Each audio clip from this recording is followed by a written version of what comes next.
திரைக்குறள் நேயர்களுக்கு வணக்கம். நான் உங்க விஜய் தயா. இன்னைக்கான நேர்காணல்ல நம்மளோட யார் அணிஞ்சிருக்காங்கன்னா, சினிமா விமர்சகர் மற்றும் ஆஸ்கர் மூவிஸ் தயாரிப்பாளர் பாலாஜி பிரபு அவர்கள் தான். ரவி மோகன் இஷ்யூ பத்தி தான் பேச போறோம். வாங்க அவரை சந்திக்கலாம். வணக்கம் சார், எப்படி இருக்கீங்க? வணக்கம்மா, நல்லா இருக்கேன். இப்போ உங்களை பத்தி தப்பான எண்ணம் வரும். இன்னொரு பக்கம் என்னன்னா, நம்ம தலைவரே பண்றாரு, அது சரிதான் போல, நம்மளும் பண்ணலாம் போல அப்படிங்கிற எண்ணம் வரும். இதெல்லாம் தேவையில்லாத விஷயமா தான் நான் பார்க்குறேன். இதெல்லாம் ஜெயம் ரவி தவிர்க்கணும்னு தான் நான் பார்க்குறேன். இந்த முன் உதாரணமா இருக்கிறது ஒரு பக்கம்.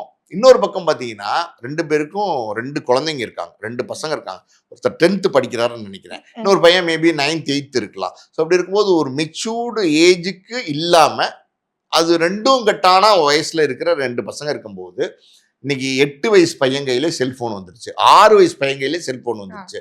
ஸோ இவங்க ஒரு 15 13 வயசு இருக்கிற பசங்களா இருக்கும்போது நிச்சயமா செல்போன் இருக்கும். ஒரு பிரபலமான நடிகருடைய பையங்க பணக்கார வீட்டு பசங்க செல்போன் இருக்கும், காஸ்ட்லி செல்போனே இருக்கும். அப்ப இந்த இணையதளங்கள்ல வரக்கூடிய ஜெயம் ரவி, கெனிஷா, அப்புறம் ஆர்த்தி, இந்த அடிதடி சண்டையை அவங்க பார்க்காம இருப்பாங்களா? ஒரு பக்கம் சுஜாதா விஜயகுமார், ஒரு பக்கம் குஷ்பு, இந்த டோட்டல் களமே பாருங்களேன், ஒரு மாதிரி ரொம்ப எப்படி சொல்றது, கிளம்சியா இருக்கு. இதை அவங்க பார்க்காம இருப்பாங்களா?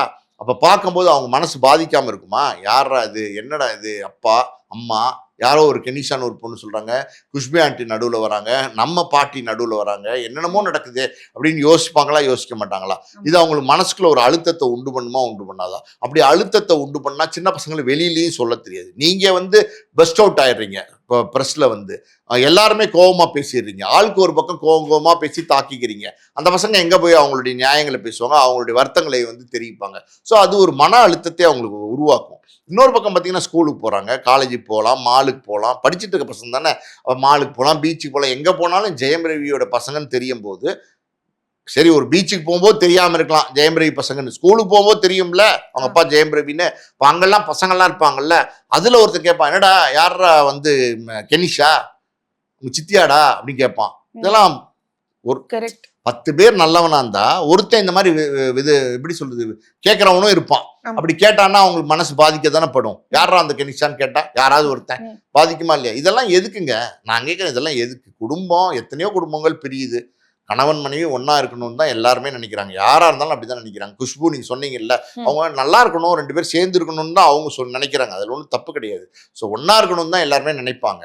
ஆனால் இந்த இடத்துல என்ன அப்படின்னா, 2 பேரும் கொலாயடி சண்டையை போட்டு பிரிஞ்சுட்டாங்க.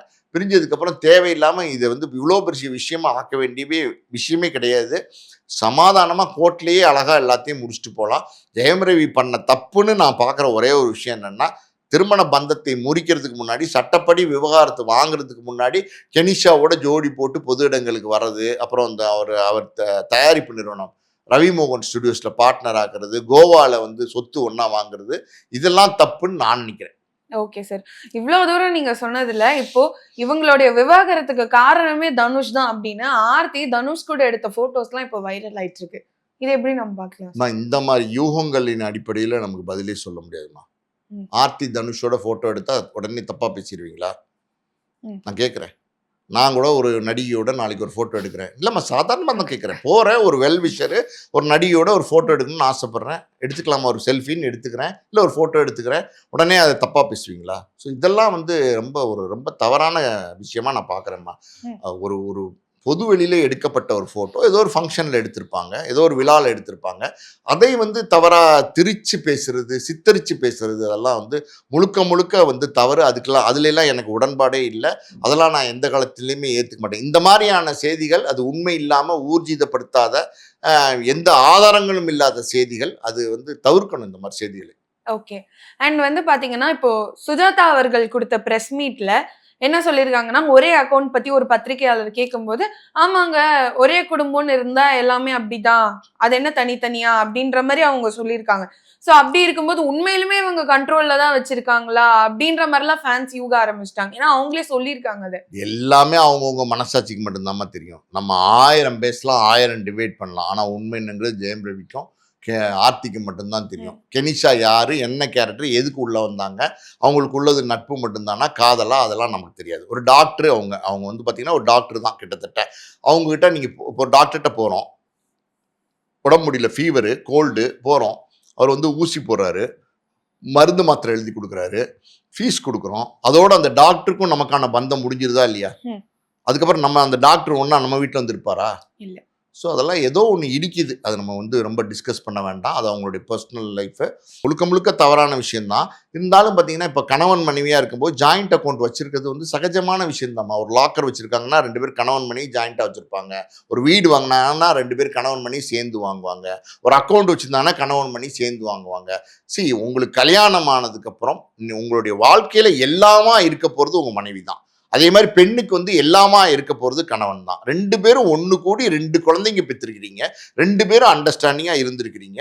அப்படி இருக்கும்போது கணவன் மனைவி வாழ்க்கை வெறும் தாம்பத்தியம் மட்டும் கிடையாது. எல்லாமே அதுக்குள்ள இருக்கு. அத்தனையும் இருக்கு. நம்பிக்கை, ட்ரஸ்ட், அன்பு, பாசம், நேசம், கஷ்டம், துன்பம் எல்லாத்துலயும் கூட இருக்கணும். இப்போ ஒரு திடீர்னு ஒரு கணவனுக்கு முடியலைன்னா அந்த மனைவி வந்து கூட இருந்து அந்த கணவனுடைய அந்த நேரங்கள்ல, அந்த கஷ்டமான நேரங்கள்ல பாக்குறது இல்லையா? இல்ல மனைவிக்கு முடியலைன்னா கணவன் பாக்குறது இல்லையா? ஸோ இது வந்து எப்படின்னா ஒன்லி வந்து சந்தோஷம் கிடையாதுமா. இதுக்குள்ள எல்லாமே இருக்குன்னும் போது ஜாயிண்ட் அக்கவுண்ட் வச்சிருக்கிறதுலாம் நான் வந்து தப்பா பார்க்கல.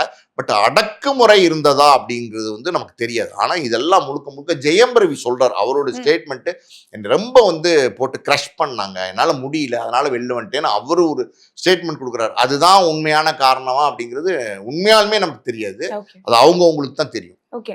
இவங்களோட மேரேஜ் நடக்க குஷ்பு ஒரு காரணம்னு நீங்க சொல்லிட்டீங்க. பட் இவங்க மேரேஜ் எப்படி நடந்தது? யார் யாருக்காக கை அறுத்துக்கிட்டாங்க? அந்த மாதிரி கேள்விலாம் இப்போ ஃபேன்ஸ்.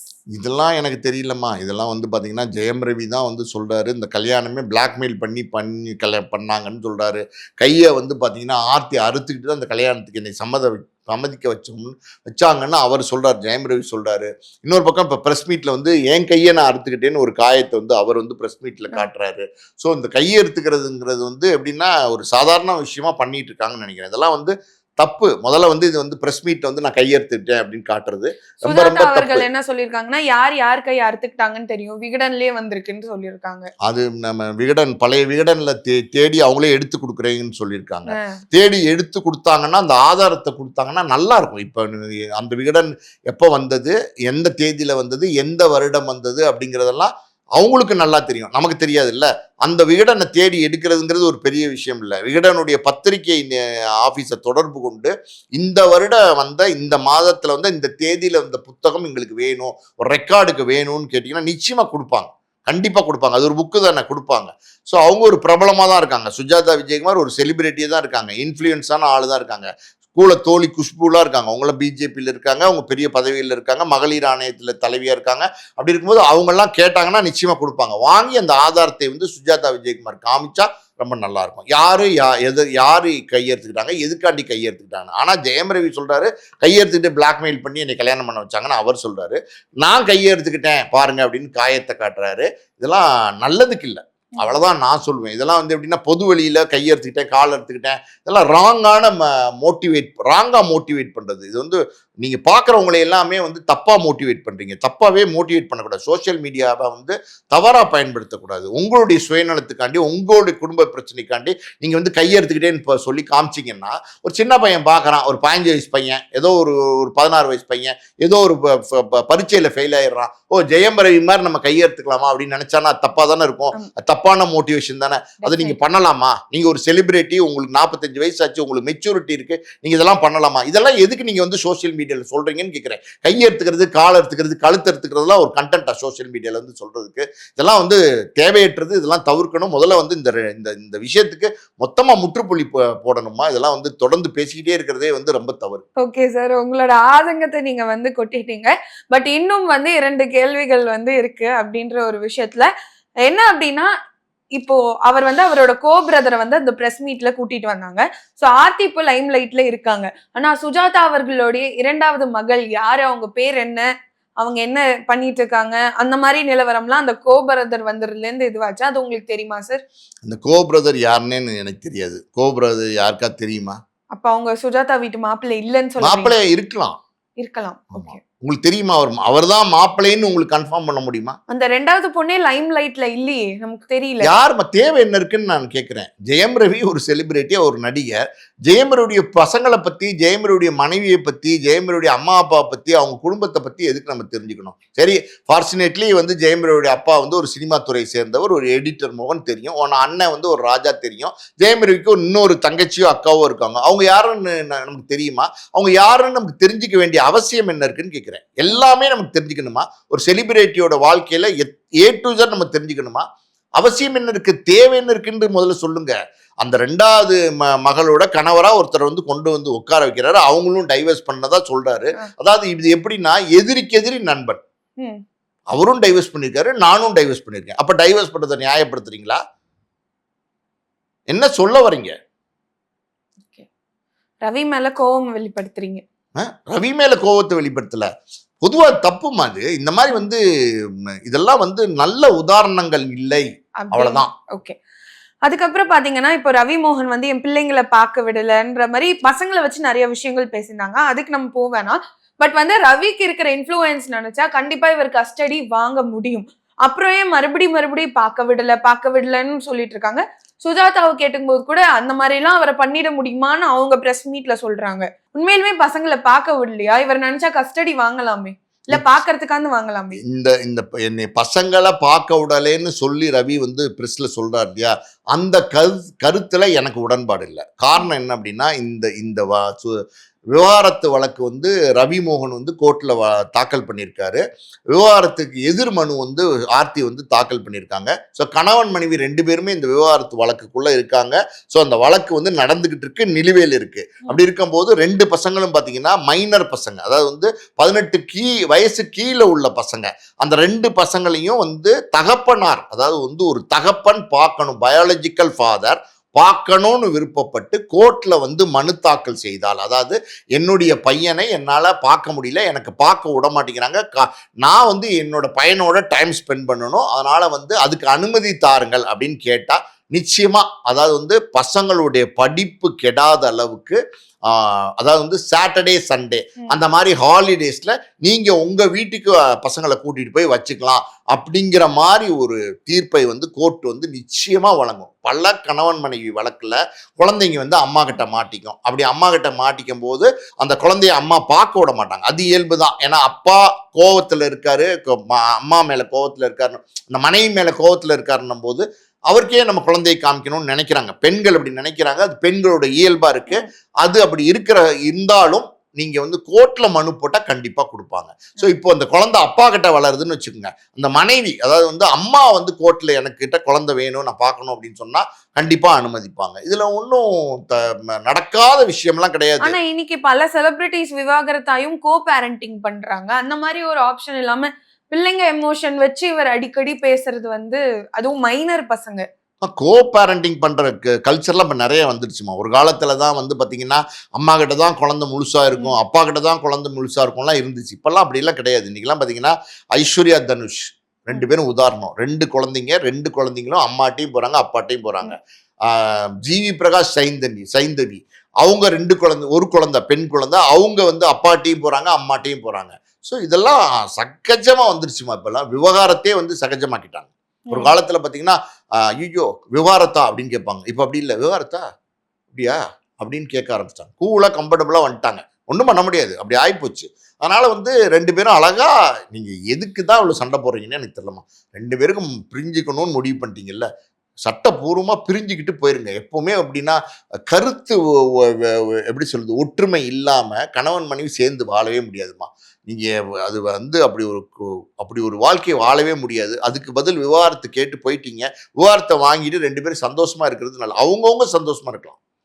டைவர்ஸ் முடிஞ்சிருச்சுன்னா இவர் எப்படி வேணா இருக்கலாம், அவங்க எப்படி வேணா இருக்கலாம், குழந்தைங்க 2 பேர்ட்டே வரலாம். சந்தோஷமா இருக்கிறத விட்டுட்டு ஏன் இப்படி இருக்கிற வாழ்க்கையை கெடுத்துக்கிறாங்கன்னு நமக்கு தெரியல. சோ ரவி மோகன், ஆர்த்தி இவங்களோட விவாகரத்துக்கு பல பேர் பல கருத்து வந்து தெரிவிச்சிருந்தாங்க. சோ அதுல ஃபர்ஸ்ட் விஷயம் வந்து குஷ்பு மற்றும் ஆர்த்தி, சுஜாதா விஜயகுமார் இவங்களுடைய நட்பு பத்தி சொல்லுங்க சார். இல்லை, இதில் வந்து ஆச்சரியப்படுறதுக்கு ஒன்றும் இல்லைம்மா. அதாவது வந்து பார்த்தீங்கன்னா சுஜாதா விஜயகுமார் அவங்க வந்து ஒரு சினிமா துறையை சேர்ந்தவங்க. தொடர்ந்து பார்த்தீங்கன்னா டிவி சீரியல்ஸ் நிறைய தயாரிச்சிருக்காங்க, படங்கள் கூட வந்து அவங்க தயாரிச்சிருக்கிறாங்க. குஷ்பு அவங்க சினிமா துறையில் வந்து ஒரு நடிகையாக இருக்காங்க. அவங்களுடைய கணவர் சுந்தர்சி, அவரும் ஒரு டைரக்டர் நடிகராக இருக்காரு. 2 பேருமே பார்த்தீங்கன்னா நீண்ட அனுபவம் சினிமா துறையில் உள்ளவங்க தான். ஸோ ஒருத்தர் அதாவது வந்து பார்த்தீங்கன்னா எப்படி சுஜாதா விஜயகுமாரும் குஷ்புவும் நல்ல நண்பர்களாக இருக்காங்க. அதில் ஒன்றும் பெருசாக தப்பாக ஒன்றும் இல்லை. ஸோ அந்த நட்பு இன்னைக்கு வரைக்கும் தொடர்ந்துட்டு இருக்கு. இன்னும் கூட ஒரு படி மேலே சொல்லணும் அப்படின்னா, அதாவது ஆர்த்தி ஜெயம்ரவியுடைய திருமணம் நடந்ததே பார்த்தீங்கன்னா, அதில் குஷ்புவும் பங்களிப்பு உண்டு. குஷ்பு கூட பார்த்தீங்கன்னா, அது வந்து அந்த கல்யாணத்தை ஏற்பாடு பண்ணதில் ஒரு பங்கு உண்டு. காரணம் என்ன அப்படின்னா, இப்போ நல்ல ஒரு அலையன்ஸ் வருது அப்படின்னா, யாராக இருந்தாலும் ஒரு தோழிக்கு வந்து சப்போர்ட் பண்ணுவாங்க. நல்ல பையன் தான், நிச்சயமாக கல்யாணம் பண்ணி கொடுக்கலாம், தைரியமாக பண்ணி கொடுங்க அப்படின்னு சொல்கிறதெல்லாம் வழக்கம் தானே. இதெல்லாம் வந்து இருக்கத்தானே செய்யும். அப்படி தான் வந்து பார்த்தீங்கன்னா, குஷ்பு வந்து சுஜாதா விஜயகுமாருக்கு அட்வைஸ் பண்ணியிருக்காங்க. ஸோ இந்த திருமணம் ரவிமோகன், ஆர்த்தி அவங்க 2 பேருக்கு திருமணம்னு எடுத்துக்கிட்டிங்கன்னா, 2 பேர் திருமணமே காதல் திருமணம் தான். 2 பேரும் காதலிச்சு தான் திருமணம் பண்ணிக்கிட்டாங்க. இன்னைக்கு 13 வருஷத்துக்கு மேலே 2 பேரும் ஒன்றா தான் இருந்திருக்காங்க, சந்தோஷமாக தான் இருந்திருக்கிறாங்க. 2 குழந்தைங்க இருக்காங்க. ஸோ இப்படி இருக்கிற சூழ்நிலையில் கருத்து வேறுபாடு ஏற்பட்டு ஜெயம் ரவி வந்து வீட்டை விட்டு வெளியில் வந்துட்டார். கருத்து வேறுபாடுக்கு சொல்லப்படுற காரணங்கள் என்ன அப்படின்னா, ஜெயம் ரவியை வந்து ரொம்ப கட்டுப்பாட்டுக்குள்ளே வச்சுருந்தாங்க ஆர்த்தி. சுதந்திரம் இல்லாமல் ஜெயம் ரவி ரொம்ப நாளாக போராடிட்டு இருந்தார். அதனால் என்ன செய்கிறதுன்னு தெரியாமல் தவிச்சுக்கிட்டு இருந்தார்.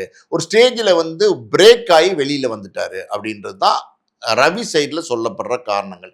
ஆர்த்தி சைடில் என்ன சொல்கிறாங்க அப்படிங்கிறது கிளாரிட்டி இல்லாமல் இருக்குது. அதாவது வந்து அவங்க என்ன சொல்கிறாங்க அப்படின்னா, ஒரு பாடகியோட வந்து தொடர்பு ஏற்பட்டு அதனால் இவர் வந்து அந்த பாடகியோட போயிட்டாரு, அதனால தான் இந்த திருமண பந்தம் பிரேக் ஆச்சு, அதுதான் காரணம்னு ஆர்த்தி சைடில் வந்து அவங்க சொல்கிறாங்க. ஸோ இப்படி இருக்கிற சூழலில் நீங்கள் பார்த்தீங்கன்னா, ரவிமோகன் அவர் வந்து பார்த்தீங்கன்னா இந்த ஆர்த்தி வீட்டிலேருந்து வெளியேறி அவர் வந்து நேராக வந்து கெனிஷாட்ட போயிருக்கார். எப்படி போனார் அப்படின்னு நமக்கு தெரில. யாராவது வந்து ரெஃபரன்ஸ் கொடுத்துருப்பாங்க. இந்த மாதிரி கெனிஷாவை பொறுத்த வரைக்கும் பார்த்தீங்கன்னா, அவங்க கோவாவை சேர்ந்த ஒரு பெண்ணு. அவங்க வந்து பார்த்தீங்கன்னா பாப் சிங்கராக இருக்காங்க கோவாவில். அது இல்லாமல் பார்த்தீங்கன்னா ஸ்பிரிச்சுவல் ஹீலராக இருக்காங்க. அதாவது ஆன்மீக மருத்துவம். அதாவது வந்து நம்மளுடைய மனசு வந்து ரொம்ப தடுமாற்றமாக, பதட்டமாக, எந்த முடிவும் எடுக்க முடியாமல் குழப்ப மனநிலை இருந்துச்சுன்னா, அவங்கள மாதிரி ஸ்பிரிச்சுவல் ஹீலர்ஸ்ட்டு போனீங்கன்னா, அவங்க வந்து பார்த்தீங்கன்னா உங்களுக்கு என்ன பிரச்சனைன்னு கேட்டு அதுக்கு சமாதானமாக ஆறுதலாக வார்த்தைகள் சொல்லி உங்களை வந்து சாந்தப்படுத்துவாங்க, சமாதானப்படுத்துவாங்க. கிட்டத்தட்ட பார்த்தீங்கன்னா இவங்க யார் அப்படின்னா, சைக்காட்ரிஸ்ட்டு போகிறோம்ல, ஏதாவது பிரச்சனைனா சைக்காட்ரிஸ்ட் டாக்டர்கிட்ட போகிறோம். எதுக்கு போகிறோம்? அவங்க வந்து நமக்கு கன்சல்டிங் கொடுத்து மாத்திரையிலும் கொடுத்து ட்ரீட் பண்ணி நம்மளை சரி பண்ணுவாங்கிறதுக்காண்டி தான் போகிறோம். அந்த மாதிரி தான் போயிருக்காரு. போன இடத்துல ஒரு நட்பு, அது என்ன நட்புன்னு நமக்கு தெரியல. அவங்க வந்து அது நட்பு மட்டும்தான் சொல்கிறாங்க. ஆனால் பொது வெளியில் பார்த்தீங்கன்னா மேட்சிங் ட்ரெஸ் போட்டு வர்றது எல்லாத்தையும் பார்க்கும்போது அந்த நட்பை தாண்டின ஒரு உறவு மாதிரி நமக்கு தெரியுது, பார்க்குறவங்களுக்கு அப்படி தெரியுது. ஸோ 2 பேரும் சேர்ந்து வந்து சென்னையில் வந்து குடியிருந்துட்டு இருந்தாங்க. ஸோ இதுதான் வந்து 2 பேருக்கு உள்ள பிரச்சனை. இந்த பிரச்சனையில் குஷ்பு வந்து ஜெயம் ரவிக்கு எதிர்ப்பாக குரல் கொடுக்குறாங்க அப்படின்னு சொல்கிறாங்க. அது அப்படி எடுத்துக்க வேண்டிய அவசியம் கிடையாது. அதாவது குஷ்புவோட தோழி யார்? சுஜாதா விஜயகுமார். ஸோ 2 பேரும் நல்ல நண்பர்கள். ஒரு தோழியோட மகளோட வாழ்க்கை எதிர்காலம் இன்னைக்கு கேள்விக்குறியாயிருச்சு. குஷ்பு அந்த கல்யாணத்துக்கு ஒரு முக்கியமான காரணமாக இருந்தாங்க. அவங்களும் இந்த கல்யாணத்துக்கு சிபாரிசு பண்ணாங்க. நல்ல பையன்தான் ஜெயம் ரவி, கல்யாணம் பண்ணி வைக்கலான்னு சொன்னாங்க. ஸோ அந்த அளவுக்கு வந்து இந்த கல்யாணத்தில் அவங்களுக்கு ஒரு பங்களிப்பு இருக்குன்னும் போது, இப்படி ஒரு 13 வருஷம் வாழ்ந்துட்டு 2 குழந்தைங்களையும் விட்டுட்டு இன்னைக்கு வந்து ஜெயம் ரவி வெளியில் போயிட்டாருன்னும் போது, குஷ்பு அவங்களுடைய ஃப்ரெண்டுக்கு, அதாவது வந்து சுஜாதா விஜயகுமாருக்கு வந்து சப்போர்ட் பண்ணி பேசியிருக்காங்க. அது ஒரு பெண்ணுக்கு நடக்கிற அநீதி, நியாயம் கிடையாது. இப்படி ஒரு பெண்ணை வந்து விட்டுட்டு போகிறது நியாயம் கிடையாது. அவங்க என்ன சொல்கிறாங்க, கெனிஷான்ற ஒரு பாடகி கிடைச்சதுனால தான் அவர் இந்த வீட்டை விட்டே போயிட்டார், என்னை விட்டு போயிட்டான்னு சொல்கிறாங்க. ஸோ அதே மாதிரி அவரும் வந்து அந்த பாடகியோட சேர்ந்து சுற்றிக்கிட்டு இருக்காரு. அப்படி இருக்கும்போது குஷ்பு வந்து அவங்க தோழிக்கு ஆறுதலாக பேசியிருக்காங்க. அவங்க தோழியோட மகள் வாழ்க்கை கெட்டு போச்சு, எதிர்காலம் கெட்டு போச்சு அப்படிங்கிறதுனால பேசியிருக்காங்க. அவங்க பேசுனதுல தவறு எதுவும் இருக்கிற மாதிரி எனக்கு தெரியல. ஓகே, ரவிமோகன் கொடுத்த பிரஸ் மீட்ல அவர் என்ன சொல்லியிருப்பாருன்னா, 3 ஜெனரேஷன் ஆஃப் ஆக்டர்ஸோடைய குடும்பத்தை கெடுத்த ஹோம் பிரேக்கர் அந்த இட்லி நடிகை அப்படின்ற மாதிரி சொல்லியிருப்பாரு. அவ எப்படி என்ன பத்தி பேசலான்னு. ஸோ அது என்ன ஹிஸ்டரி சார்? ரவிமோகன் பேசின அன்னைக்கெல்லாம் பார்த்தீங்கன்னா அவர் நிதானத்திலே இல்லைம்மா. நிதானத்தில் இல்லை அப்படின்னா அவர் எப்படி சொல்லுது, அவுட் ஆஃப் கண்ட்ரோலில் இருந்தார். அதாவது வந்து ரொம்ப டென்ஷனாக, ரொம்ப டிப்ரெஷனாக, ஒரு மாதிரி பதட்ட மனநிலையில் இருந்தார். நீங்கள் பார்த்தீங்களா அந்த ப்ரெஸ் மீட்டை? கத்துறாரு, சமாதானமாகறாரு, அழுகிறாரு, கத்துறாரு, சமாதானமாகறாரு, அழுகிறாரு, கத்துறாரு. பயங்கர எமோஷனலா வந்து பேசினாரு, எல்லாரையும் அட்டாக் பண்ணி பேசினாரு. அவர் சொல்ற வார்த்தைகள்லாம் பார்த்தா கடுமையான வார்த்தைகளா இருக்கு. அந்த ஒரு நடிகை, அதான் குஷ்பு தான் சொல்றாரான்னு எனக்கு தெரியல. அவர் இட்லி நடிகைன்னு சொல்லியிருக்காரு, பேர் சொல்லல. அந்த நடிகை பத்தி பேசும்போது கொஞ்சம் கோவமா பேசுறாரு, ரொம்ப ஒரு ஒரு மாதிரி அரகண்டா பேசுறாரு. அதே நேரத்துல இன்னொரு விஷயம் சொல்றாரு, என்ன அழிக்க நினைக்கிறாங்க, அப்படி என்னை அழிக்க நினைச்சா நான் எல்லாரையும் அழிச்சிட்டு போயிடுவேன் அப்படிங்கிறாரு. ஸோ இதெல்லாம் வந்து இப்போ ஒரு ப்ரெஸ்ல பேசக்கூடிய விஷயமே கிடையாது. நீங்க அது ஒரு ப்ரெஸ் மீட்டே கிடையாது. அது வந்து ஒரு எமோஷனலா பயங்கரமான ஒரு டிப்ரெஷன்ல இருக்கும்போது அவர் வந்து ப்ரெஸ்ஸை சந்திச்சு பேசியிருக்காரு. எனக்கு தெரிஞ்சு அப்படி பேசியிருக்கே கூடாது. அப்போ அந்த நேரத்தில் ப்ரெஸ்ஸை சந்திச்சிருக்கவே கூடாது. சாந்தமாகி சமாதானமானதுக்கப்புறம் அமைதியானதுக்கப்புறம் ப்ரெஸ்ஸை சந்திச்சு அவருடைய விளக்கங்கள், தன்னிலை விளக்கங்களை வந்து சொல்லியிருக்கலாம் ஜெயம் ரவி. அப்படிப்பட்ட சூழல்ல அவர் வந்து ஒரு குஷ்புன்னு நம்ம பேசுறோம், அது ஒரு இட்லி நடிகைன்னு அவர் சொல்லியிருக்காரு. தாக்கி பேசுறதுங்கிறத நம்ம வந்து பெருசா எடுத்துக்க முடியாது. ஏன்னா கோவத்துல பேசுற வார்த்தைகள் அவருக்கே தெரியாம பேசின வார்த்தைகளை தான் நான் பார்க்கிறேன். ஓகே. அண்ட் பாடகி சுசித்ரா என்ன கருத்து தெரிவிச்சிருந்தாங்கன்னா, இந்த மாதிரி ரவி மோகன் யூஸ் பண்ற ட்ரக்ஸ், ஆல்கஹால் போட்டு தான் அந்த பிரஸ் மீட் கொடுத்தாங்க. அது எந்த அளவுக்கு உண்மை? எனக்கு தெரியாதும்மா. இதெல்லாம் வந்து பார்த்தீங்கன்னா, சுசித்ரா அவங்க பல விஷயங்களை, சினிமாவில் உள்ள விஷயங்களை பேசிட்டு வராங்க. பல நடிகர்களை பற்றி வந்து கருத்து சொல்லிட்டு வராங்க. ஸோ அந்த வகையில் வந்து பார்த்தீங்கன்னா, ஜெயம் ரவி பற்றி இப்போ சமீபத்தில் அப்படி ஒரு கருத்து சொல்லியிருக்காங்க. நான் அந்த வீடியோஸ்லாம் பார்த்தேன். பட் அது எந்த அளவுக்கு உண்மை பொய்ங்கிறது எனக்கு தெரியாது. ஓகே. அண்ட் குஷ்பு அவர்கள் போட்ட tweet, "Some people are hell bent to prove their DNA. Thanks for proving me right" அப்படின்னு. DNA வரைக்கும் எது போகணும்? ஸோ இவங்க வந்து ரவி மோகனை தாக்குதல் பண்ணி பேசுறாங்களா? இவங்க வந்து, அதாவது ரவி மோகன் வந்து குஷ்புவை வந்து அட்டாக் பண்ணி பேசினார்ல, அந்த கோவத்தில் அவங்க ஒரு வந்து ட்வீட் போட்டிருக்காங்க. அந்த ட்வீட்டில் நியாயம் இருக்கா, நியாயம் இல்லை அப்படின்னா, அதில் வந்து நியாயம் இல்லைன்னு நான் சொல்லுவேன். குஷ்பு சொன்னது தவறுன்னு நான் சொல்வேன். காரணம் என்ன அப்படின்னா, ரவி மோகனுடைய தகப்பனார் எடிட்டர் மோகன், அப்புறம் பார்த்தீங்கன்னா அவங்க தாயார் லட்சுமி அம்மா, அப்புறம் பார்த்தீங்கன்னா டைரக்டர் ராஜா, அப்புறம் பார்த்தீங்கன்னா அவங்க ஒரு பொண்ணு இருக்காங்க, ஜெயம் ரவிக்கு ஒரு அக்கா. அவங்க எல்லாருமே வந்து ஜெயம் ரவி எல்லாருமே நல்ல பிராட்டப்ல வந்தவங்க, ரொம்ப ஒழுக்கமான குடும்பத்திலேருந்து வந்தவங்க. நல்லா படிக்க வச்சு, நல்ல டிசிப்ளினா, நல்ல ஒழுக்கமா, ரொம்ப நேர்மையா வந்து எல்லா பசங்களையும் வளர்த்துருக்காரு. அதே நேரத்தில் அவரும் அப்படி ஒரு நேர்மையான ஆள் தான். சினிமா துறையில் பார்த்தீங்கன்னா எடிட்டர் மோகனை பற்றி யாருமே தப்பாக சொல்ல முடியாது. ரொம்ப ரொம்ப நல்ல மனுஷன், ரொம்ப ஜென்யூனான மனுஷன், நல்ல ஜென்யூனான குடும்பம் அப்படின்னும் போது குஷ்பு அவர்கள் வந்து பார்த்தீங்கன்னா அவருடைய டிஎன்ஏ தப்பான டிஎன்ஏ, அது வந்து இன்னைக்கு பொது வழியிலே நிரூபிச்சிட்டார் அப்படிங்கிற மாதிரி ஒரு ட்விட்டை வந்து போட்டிருக்கிறத வந்து நம்மளால ஏற்றுக்க முடியாது. இப்போ ஜெயம் ரவி வந்து பார்த்தீங்கன்னா இன்னைக்கு கோவப்பட்டிருக்காரு, இன்னைக்கு கத்துறாரு, அதெல்லாம் ஓகே. நீங்க சொன்ன மாதிரி பார்த்தீங்கன்னா ட்ரக்ஸ் யூஸ் பண்றாரா, யூஸ் பண்ணலையா, அதெல்லாம் விட்டுருங்க. ஆனா நல்ல மனுஷன், உண்மையாலுமே பார்த்தீங்கன்னா கிட்டத்தட்ட 20 ஆண்டுகளுக்கு மேல சினிமா துறையில் இருக்காரு. அவர் சொல்லியிருக்காரு, நடிகளோட, அழகான நடிகளோட நடிக்கிறது தான் என்னுடைய வேலை. அப்படி இருக்கும்போது எத்தனையோ நடிகள் இருந்தாங்க, அந்த நடிகள் நான் இழுத்துட்டு போயிருக்க மாட்டேன்னான்னு அப்படி சொல்றாரு. கரெக்டு தான், அழகான பெண்களோட நடிக்கிறாரு. அப்படின்னும் போது இந்த கெனிஷாவோட மட்டும் எதுக்கு அவரை கனெக்ட் பண்ணி பேசுறாங்கன்னு அவர் கேட்டிருக்காரு. ஆனா நாம ஒரு விஷயத்த சொல்லலாம், அது என்ன அப்படின்னா, இந்த 25 வருஷமா பாத்தீங்கன்னா எந்த கெட்ட பேரும் ரவி மோகனுக்கு கிடையாது. சினிமா துறையை பொறுத்த வரைக்கும் ஒரு நல்ல மனிதர் தான், ஒரு நல்ல குடும்பத்துல இருந்து வந்தவர், ஒரு நல்ல மனிதர். அப்படின்னும் போது அவருடைய டிஎன்ஏ பற்றி எல்லாம் பாத்தீங்கன்னா குஷ்பு அவர்கள் விமர்சனம் பண்ணி போட்டிருக்க வேண்டாம். அந்த அளவுக்கு குஷ்பு அவர்கள் வந்து விமர்சனம் பண்ணியிருக்க வேண்டாங்கிறது என்னுடைய கருத்து. அதே நேரத்தில் பார்த்தீங்கன்னா ரவி மோகன் அந்த பிரஸ் மீட்ல வந்து ரொம்ப அட்டாக் பண்ணி பேசியிருந்தார். அது வந்து அவர் பேர் சொல்லலை, அது குஷ்பு அவர்களைத்தான் குறிக்குதுன்னு எல்லாரும் பேசுறாங்க. நம்மளும் அப்படிதான் இருக்குமோ அந்த யூகத்துல அடிப்படையில் தான் நம்மளும் பேசுறோம். அது அவங்களையும் பாதிச்சிருக்கும்ல, குஷ்பு அவர்களையும் பாதிச்சிருக்கும்ல. அவங்களுக்கும் ஒரு குடும்பம் இருக்கு, அவங்க கணவன் மனைவி இருக்காங்க, அவங்கள பாதிக்குமா பாதிக்காதா? ஸோ அதாவது வந்து பார்த்தீங்கன்னா இது வந்து ஒரு பாதிப்பு ஏற்படுத்துற மாதிரி இவர் பேசினதுனால அவங்க பதிலுக்கு போட்டிருக்காங்க. பதிலுக்கு போட்ட அவங்க, இவர் சின்ன வயசுக்காரர், அவங்க ஒரு மெச்சூர்டான ஒரு பர்சனாலிட்டி. அப்படி இருக்கும்போது அவங்க வந்து இன்னும் கொஞ்சம் நிதானமா, இன்னும் கொஞ்சம் இந்த அளவுக்கு இறங்கி அட்டாக் பண்ணாம அவங்க விமர்சனம் பண்ணியிருக்கலாங்கிறது என்னுடைய கருத்து. கெனிஷா அவர்கள் கொடுத்த கிளாரிஃபிகேஷன் வீடியோல அவங்க சொல்றாங்க, எனக்கு எந்த கோர்ட் ஆர்டரும் வரல, அப்புறம் எப்படி தமிழ்நாட்டு ஊடகம் வந்து கெனிஷாக்கு உச்ச நீதிமன்றம் தடையின்லாம் போடுவீங்கன்ற மாதிரி கேக்குறாங்க. சோ இப்படி எப்படி சார் நியூஸ் வந்தது அவங்களுக்கு வராம? நான் ஒரே ஒரு விஷயம் சொல்றேன் கேளுங்கம்மா. இன்னைக்கெல்லாம் இணையதளத்துல யாரை வேணாலும் திட்டுறாங்கம்மா, என்ன வேணாலும் திட்டுறாங்கம்மா. நீங்க என்ன ரொம்ப ரொம்ப நல்ல ஒரு மனிதரை பத்தி பேசுனீங்கனாலும் அதுல வந்து தவறான கமெண்ட்ஸ் வந்து கீழே வந்து போடுறாங்கம்மா. ஸோ இன்னைக்கு அது அந்த மாதிரி ஆயிடுச்சு. இணையதளங்களை வந்து அப்படி பயன்படுத்த ஆரம்பிச்சிட்டாங்க. அது வந்து தவறு அப்படிங்கிறது ஒரு பக்கம் இருந்தாலும் அதை தவிர்க்க முடியல, அதை நிறுத்த முடியலைங்கிறது தான் உண்மையா இருக்கு. அப்படின்னும் போது கெனிஷா அவர்கள் வந்து பார்த்தீங்கன்னா அவங்களுடைய இன்ஸ்டாகிராமில் வந்து ஆர்த்தி அவர்களை பற்றி தப்பாக வந்து வீடியோஸ்லாம் போட்டிருக்காங்க. அதே மாதிரி ஏதோ வந்து விமர்சனம் பண்ணியிருக்கிறாங்கன்னு சொல்லி தான் ஆர்த்தி வந்து கோர்ட்டுக்கு போயிருக்காங்க. இந்த மாதிரி வந்து கெனிஷா என்னை விமர்சனம் பண்ணக்கூடாதுன்னு. அதுக்கு நீதிபதி வந்து கெனிஷா விமர்சனம் பண்ணக்கூடாதுன்னு ஒரு ஆர்டர் போட்டிருக்காரு. அந்த ஆர்டர் நிச்சயமா வந்து பார்த்தீங்கன்னா போஸ்டல்ல அது ஸ்பீட் போஸ்ட் இல்லைன்னா ரெஜிஸ்டர் போஸ்ட் மூலமா தபால் வந்து அனுப்பிச்சிருப்பாங்க கெனிஷாக்கு. அது நிச்சயமா போயிருக்கும். ஆனால் இவங்க வாங்க மறுத்திருக்கலாம். கோர்ட்லேருந்து வந்த ஆர்டர் நம்ம வாங்க வேணாம்னு வாங்க மறுத்திருக்கலாம். ஆர்டர் ஆனால் இவங்களுக்கு எதிர்ப்பாக போட்டிருக்காங்கன்னும் போது நிச்சயமா அந்த ஆர்டர் வந்து இவங்களுக்கு போயிருக்கும். அதில் வந்து மாட்டு கருத்தே கிடையாது. இவங்க வாங்காமல் இருந்திருக்கலாம். சரி, ஓகே, நான் ஒரு விஷயம் கேட்குறேன். அவங்க வந்து பதிலுக்கு சொல்லும் போது அவங்க ஒரு வீடியோ போட்டிருக்காங்க கெனிஷா. அதில் என்ன சொல்கிறாங்க அப்படின்னா, என்னுடைய இன்ஸ்டாகிராம் அக்கௌண்ட் வந்து ஹேக் செய்யப்பட்டது. ஹேக் செய்து மற்றவர்கள் வேற யாரோ வந்து ஆர்த்தியை பற்றி தவறாக வந்து பதிவிட்டிருக்கிறாங்க அப்படின்னு சொல்கிறாங்க. அப்போ கெனிஷா நியாயமாக என்ன பண்ணியிருக்கணும்? இவங்க அவங்களோட இன்ஸ்டாகிராம் அக்கௌண்ட் ஹேக் பண்ணியிருந்தா இவங்க சைபர் கிரைம் போலீஸ்லையோ இல்லை வந்து போலீஸ் ஸ்டேஷன்லையோ இந்த மாதிரி என்னோட இன்ஸ்டா ஹேக் பண்ணி தான் இப்படி வந்து தவறான செய்திகள் போட்டிருக்காங்க, நான் போடலைன்றத புகாராக கொடுத்து யார் பண்ணாங்கிறத கண்டுபிடிக்க சொல்லியிருக்கணுமா இல்லையா? அதான ஒரு சரியான சட்ட வழிமுறையாக இருக்கும். அதை விட்டுட்டு இன்னைக்கு இணையதளத்தில் தாக்குறாங்க, என்னை கண்ணா பண்ணான்னு பேசுகிறாங்க அப்படின்னு சொல்லி அவங்க வந்து இணையதளத்துக்கெல்லாம் பதில் சொல்லிக்கிட்டு இருந்தால் வாழ முடியுமாமா? வாழ முடியாது. சரி, உங்களுக்கு வந்து விமர்சனம் பண்ணுறாங்க, உங்களை வந்து பேட் கமெண்ட்ஸ் போடுறாங்க, அட்டாக் பண்ணுறாங்க, வார்த்தைகளால் தானே அட்டாக் பண்ணுறாங்க.